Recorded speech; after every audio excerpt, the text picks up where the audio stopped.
If you do anything wrong in your life, and I find out about it, I'm gonna try to take everything away from you. And I don't care when I find out. Could be today, tomorrow, 15, 20 years from now. If I find out, you're fucking finished.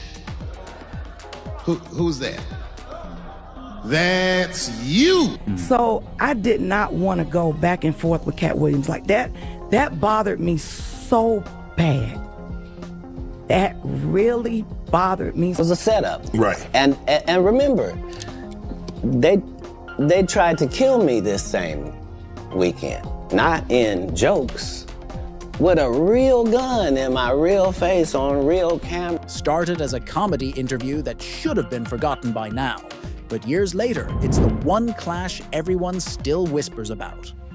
Wanda Smith on her own platform, Katt Williams walking in with that unfiltered fire. And what unfolded that day was less like comedy and more like a public dismantling. The roast was so sharp, so merciless, that fans swear it didn't just bruise Wanda's pride, it scarred her entire career. And now, out of nowhere, Dave Chappelle himself has stepped forward to reveal why it all went down. I do a really nice broccoli. They like my broccoli and they love my baked chicken. Hey, right now, look up your phone and see what it takes to make broccoli and tell me he doesn't say heat up water. That's the only step in broccoli, heat up water. Simmer. Have you ever Down the way it did. According to him, this wasn't just about jokes or egos colliding. It was about survival, betrayal, and the price of standing in front of a crowd that's ready to cheer your downfall. The revelations have stunned fans, reopened old wounds, and forced everyone to question. That's why I don't be coming out doing comedy all the time, because y'all niggas is the worst motherfuckers I've ever tried to entertain in my fucking... Dave Chappelle, of all people, Question what really happened behind those microphones. Was Wanda set up to fail? Did Katt cross a line he could never take back? And why is Chappelle defending him now, after years of silence? The story is bigger, darker, and far more twisted than anyone imagined. And tonight, I shouldn't have, honestly.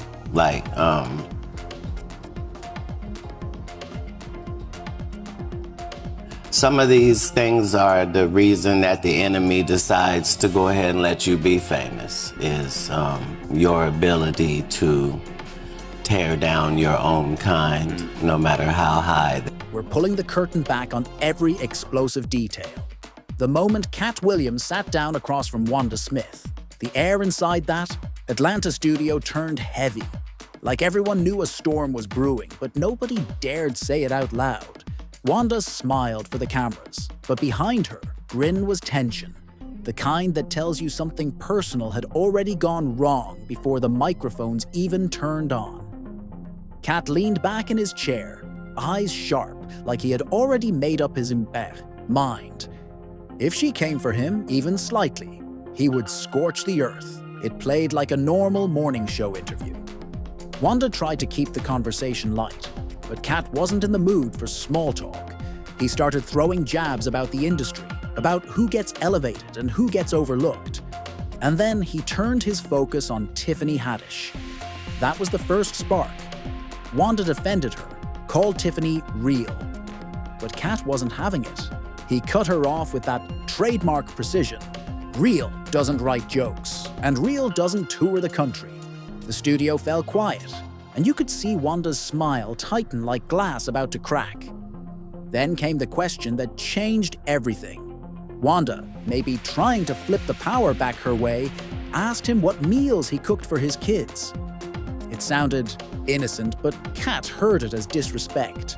"What do you mean, what do I cook?" he fired back, his voice dropping low. "Just because you don't know how to feed your own family doesn't mean I don't." The crowd gasped. Wanda's eyes widened. That was the moment the roast became personal. Barely scratches the surface of how people felt. By the second minute of that exchange, it wasn't funny anymore.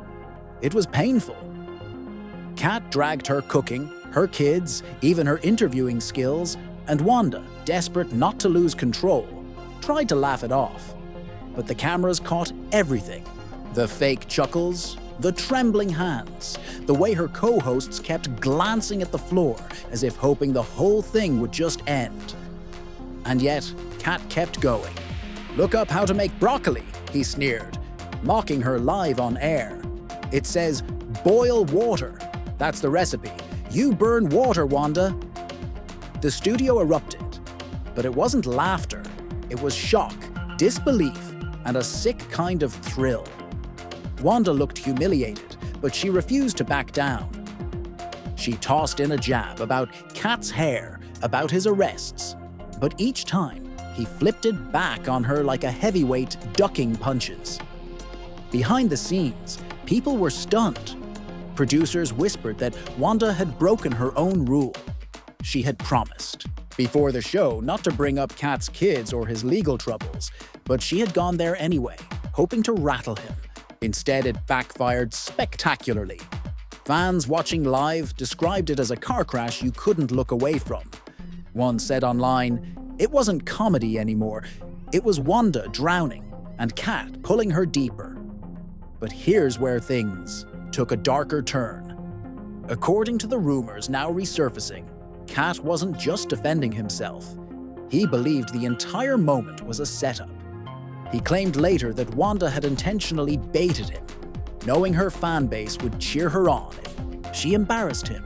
And when he flipped the script, when he roasted her so hard the internet exploded, that's when the real drama began. Interview 310-334. Because just hours later, outside the Atlanta Comedy Theater, it wasn't jokes being thrown. It was threats. Wanda's husband showed up, and according to reports, he wasn't empty-handed. Security cameras captured the chaos. Katt running through the parking lot, voices screaming in the background, and something glinting in her husband's hand. Some say it was a gun. Others insist it was never drawn. But the fact that it was even, possible right after that brutal roast, was enough to make fans believe this feud had crossed into dangerous territory. Interview 395-5005. Emotions ran high doesn't even cover it. In the days after, Wanda tried to shift the narrative, telling people Katt had come to her show just to disrespect her. Her husband claimed he had never pointed a weapon, that it was all exaggerated. But TMZ dropped receipts. Grainy footage showing her husband chasing Katt, weapon in hand. Suddenly, the city of Atlanta wasn't laughing. What started as comedy had turned into survival. And here's where Dave Chappelle enters the story. For years, he stayed silent about the Wanda clash, letting the internet replay the roast on loop, letting Katt carry the reputation of being reckless, cruel, even dangerous. But now, Chappelle has revealed what he believes was really happening. "That wasn't humiliation," he said. "That was defense.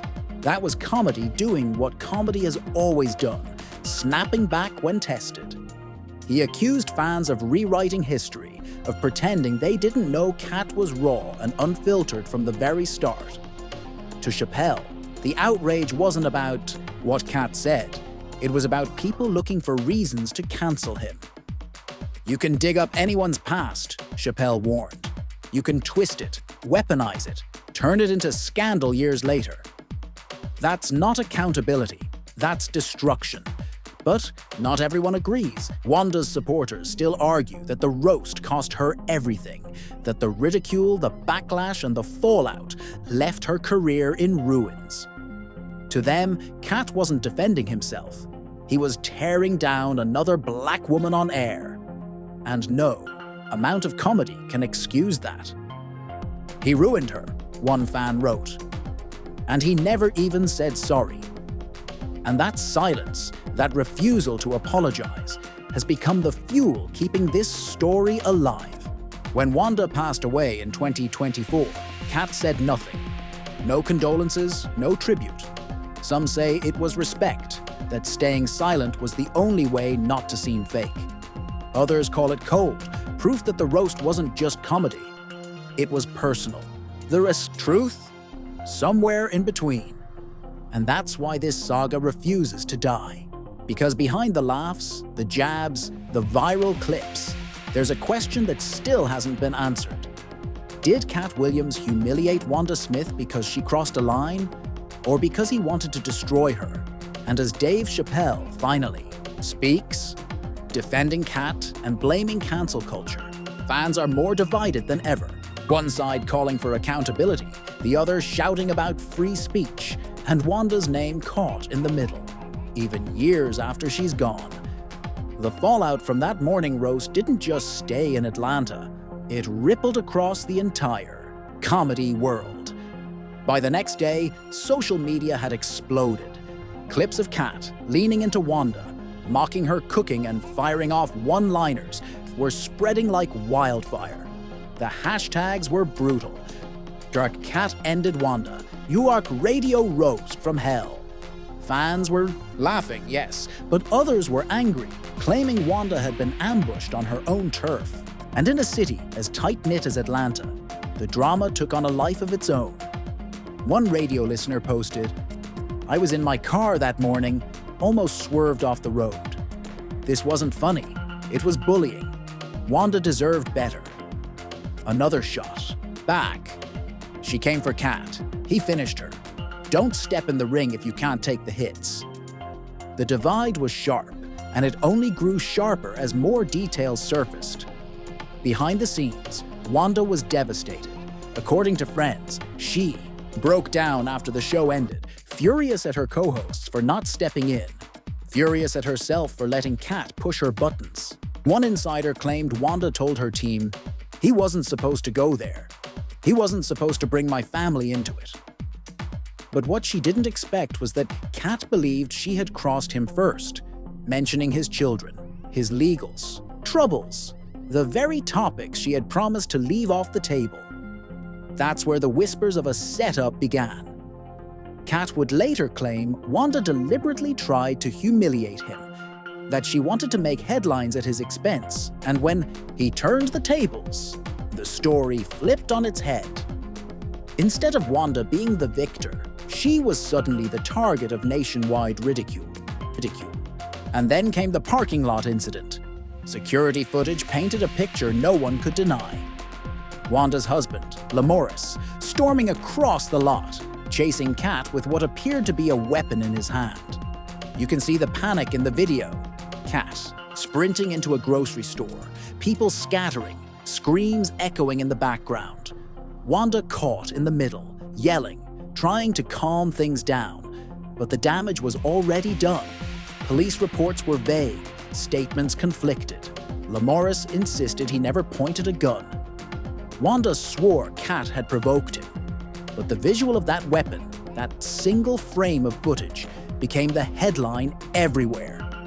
Overnight, the feud wasn't just about comedy anymore. It was about violence, threats, and survival.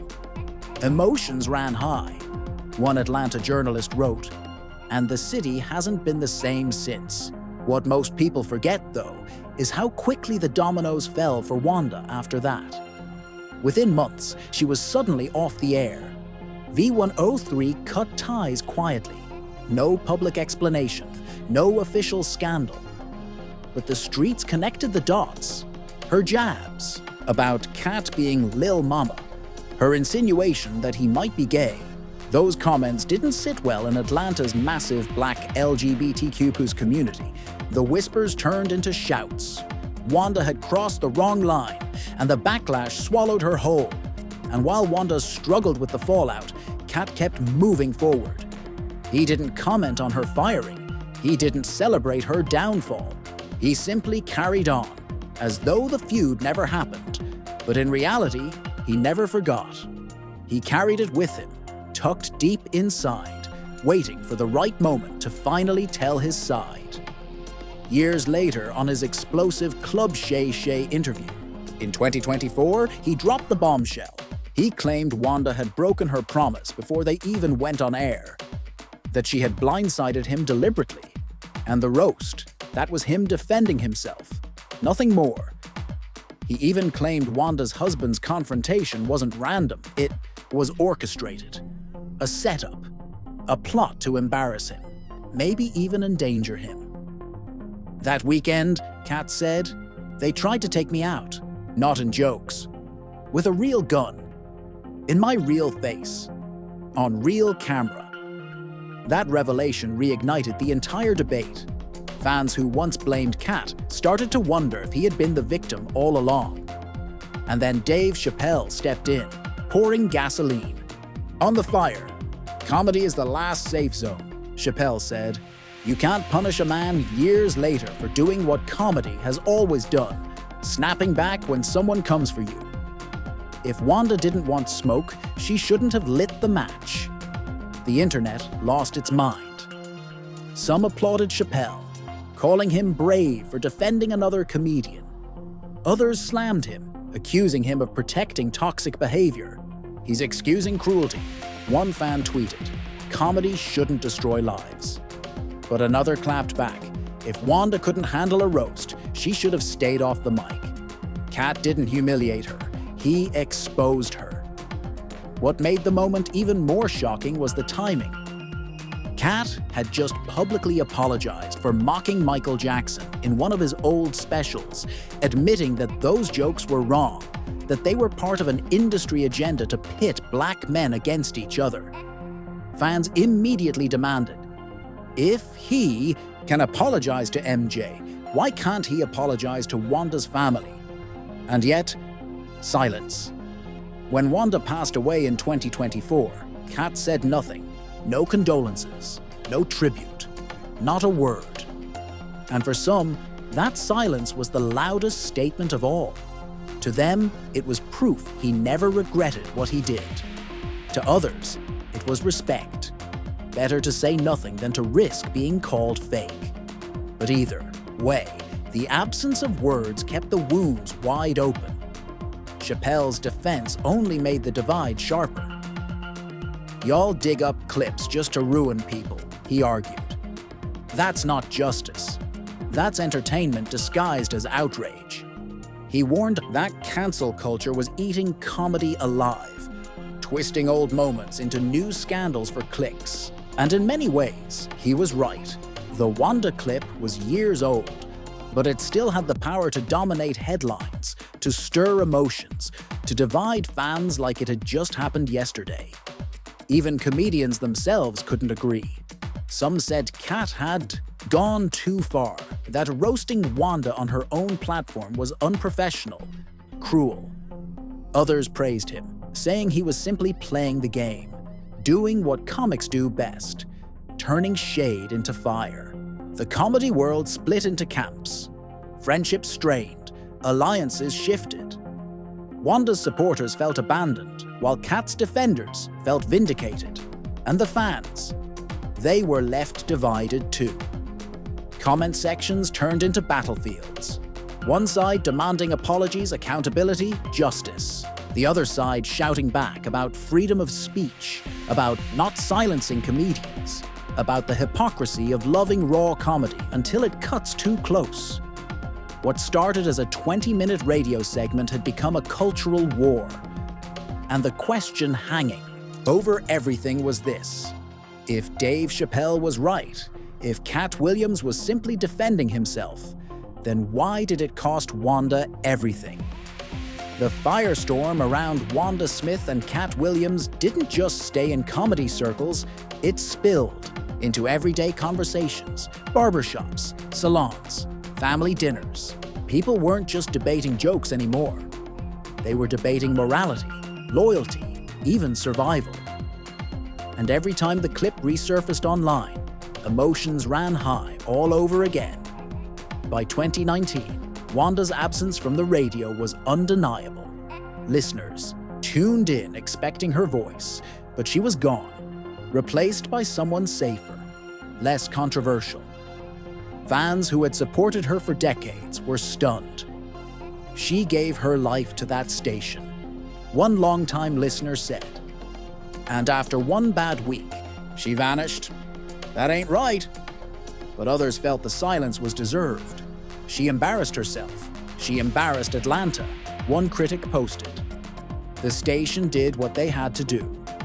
Behind closed doors, Wanda was fighting to keep her dignity. Friends say she poured her heart into stand-up gigs, private hosting, events, anything to prove she still belonged. But the shadow of that radio interview followed her everywhere. Bookers whispered about the roast, fans shouted broccoli jokes from the audience, and every clip she tried to post online was drowned by memes dragging up her worst moment. For Wanda, it wasn't just a career setback. It was a scar that wouldn't heal. Meanwhile, Katt Williams' star kept burning hotter. He toured, filmed specials, and leaned into his image as comedy's most dangerous voice. But behind the laughter, there was paranoia. He claimed the Wanda incident wasn't just about humiliation, it was about survival. "They tried to kill me that weekend," he later said. "Not with jokes, with a real gun. In my real face. On real camera." That line sent chills through fans. Suddenly, the roast wasn't just a funny viral moment. It was the trigger for a life-or-death confrontation. And then, Dave Chappelle made his move. When Chappelle defended Katt publicly, it wasn't casual. It was calculated. He compared the Wanda roast to his own controversies, pointing out how people dig up old jokes to cancel comedians years later. "Comedy is supposed to be dangerous," he said. "If you sanitize it, it ain't comedy anymore." The crowd roared when he said it, but the backlash online was instant. "Chappelle is protecting bad behavior," one user wrote. "He's making excuses for cruelty." Another clapped back. "Nah, he's protecting the art. Y'all can't handle raw comedy. Don't buy tickets." And just like that, the feud took on a second life. It wasn't just Wanda versus Katt anymore. It was Chappelle versus cancel culture, with the Wanda incident as the battlefield. But here's the twist nobody saw coming. Wanda's own family began to speak out. After her passing in 2024, relatives and close friends started giving interviews, each one painting a different picture. One cousin claimed Wanda never fully recovered from the humiliation, that it haunted her until the end. Another insisted she had moved on, laughing privately about the roast and telling people she was tougher than the internet gave her credit for. Fans didn't know who to believe, but the conflicting stories only added more fuel to the fire. And then fans dug deeper. Old footage surfaced, interviews Wanda gave years earlier where she brushed off the roast as part of the game, insisting she had no ill will toward Katt. But in the same breath, she admitted it stung. "He hit me where it hurt," she said in one clip. "But that's comedy, right? You laugh or you cry." The honesty in her voice struck fans hard. She sounded tired, almost broken, like someone who had laughed for the cameras but cried when the lights went off. Meanwhile, Katt's silence grew louder. When Wanda died, he said nothing. No condolences, no statement, no post. Some fans defended him. He's protecting himself. Anything he says will be twisted. Others were outraged.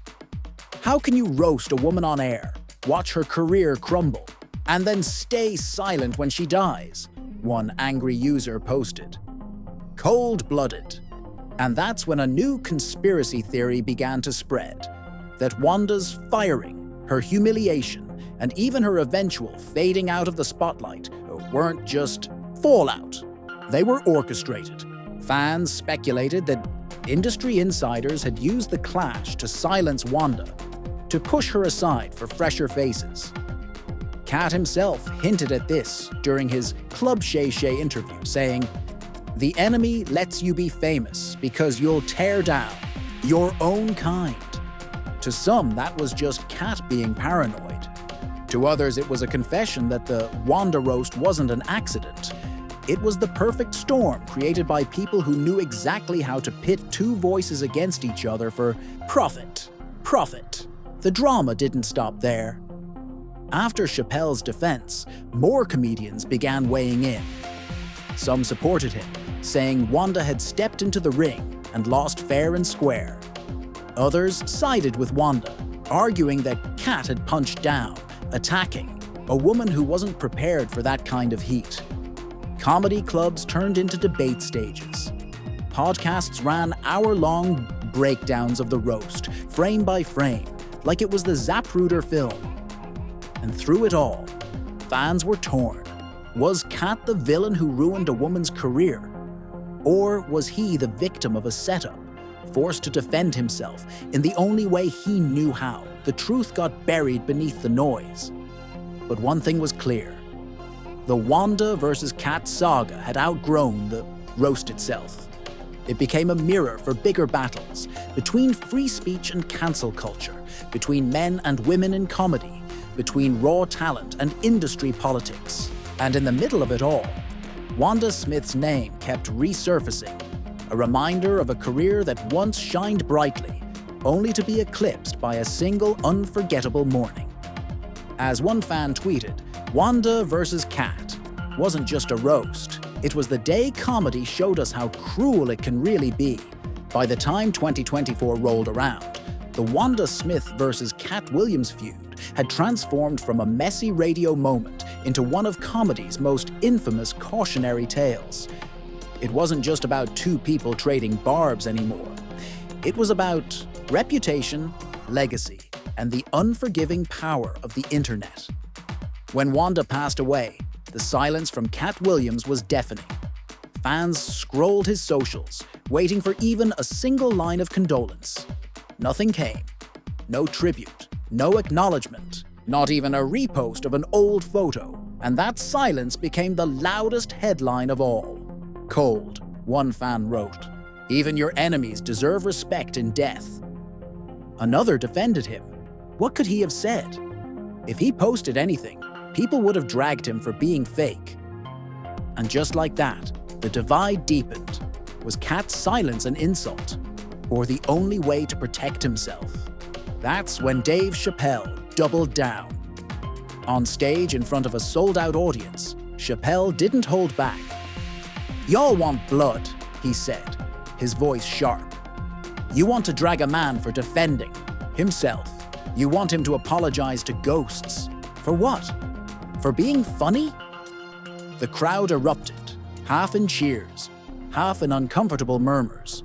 Chappelle had taken the Wanda debate and turned it into a larger war against cancel culture. But for every person who sided with Chappelle, another demanded accountability. Wanda's supporters argued that what happened wasn't just comedy, it was cruelty. They pointed to the footage of her husband chasing Katt with a weapon as proof that the roast cut deeper than jokes. If Wanda laughed it off, would her family have risked it all in that parking lot? One critic asked. You don't pull out heat over broccoli jokes. That roast hurt her pride, her family, her city. Meanwhile, industry insiders whispered their own theories. Some claimed Wanda's firing from V103 wasn't about the roast at all. It was about politics. Allegedly, the station wanted a younger voice, someone trendier, and the feud with Katt was the perfect excuse to let her go. Others swore Wanda's downfall was self-inflicted, that her choice to go toe-to-toe with a master roaster like Katt sealed her fate. Either way, her absence left a hole in Atlanta radio that was never filled, and the internet? It wouldn't let go. Every few months, the roast clip resurfaced, reigniting arguments as if it had happened yesterday. TikTok edits, meme compilations, YouTube breakdowns. Wanda's humiliation lived on in pixels, eternal, unerasable. Fans who hadn't even been alive in 2018 discovered the clip and weighed in, calling it the most savage on-air destruction of all time. But here's where the story twisted even further. When Katt appeared on Club Shay Shay in early 2024, he revealed that Wanda's jabs weren't the only betrayal. He claimed she had broken their pre-show agreement, attacking him with topics she had promised to leave untouched. His kids, his arrests, his personal demons. According to Katt, that was the real trigger. She tried to humiliate me, he said. So I humiliated her first. Those words sent shockwaves. To Katt's supporters, it was vindication, proof that he hadn't gone rogue. He had simply defended himself. To Wanda's supporters, it was an excuse, a rewrite of history to absolve himself. "He's trying to justify cruelty," one fan snapped. "You can't spin bullying into self-defense." And then, as if the drama needed another twist, rumors began to swirl about the role industry power players had in the entire clash. Some whispered that Wanda was pushed into pressing Katt about his personal life, that producers wanted a viral moment, that they were betting on sparks. If that was true, then Wanda was never just a victim or a villain. She was a pawn in a bigger game. That possibility opened a new wound. Fans began asking, was Wanda sacrificed for clicks? Was Katt baited into losing his temper? Suddenly, the feud wasn't just about two comedians.